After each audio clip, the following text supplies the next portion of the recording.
yun, di ba? Na-exam, di ba? Sabi niya. Kami nga. Ito mga kosa. Ulam natin ngayon, taho.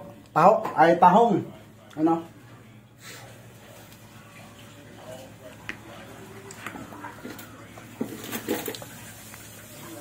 Yan o.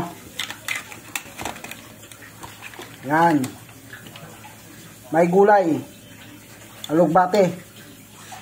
Yan ang gulay na nilagay natin sa ano. Ano? With matching sa usawan yan mga koseto. Suka. Tsaka sili. So, tikman natin. Para magkaalaman kung masarap o hindi. Ma. Ulam ko ito. Sarap-sarap. Sarap-sarap po ng ulam natin. Kagawsa. Yan. Masarap mga kakausa. Masarap. Yes. Tikman natin to. Ayan o. Malalaki. No? Ayan o. Sausaw natin dito. Ma, mainit yung kanin. Mainit yung kanin. Sarap.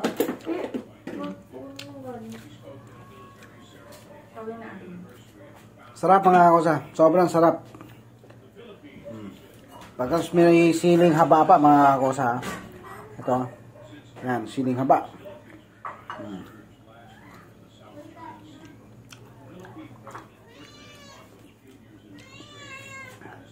Sobrang sarap talaga ulam natin ngayon.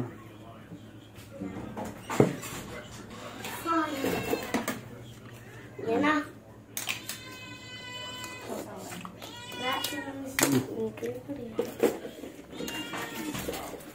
Ang batang sanay sa islang to. Sobrang sarap. Sige na, bebe. Bangon na. Pag-video mo. Okay. Ang batang sanay sa isda. Baka na dito. Yan tayo, sige ba? Bebe, pagkatapos ng kumain, takpan mo. Sige, bantak. Tap. Oh.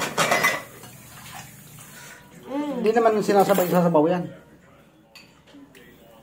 Saan ka nakakita nito sa... Ayan, mga kausa.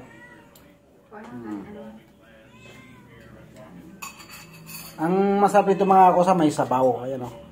Ayan. Sarap. Kaya muna tayo. Tara na.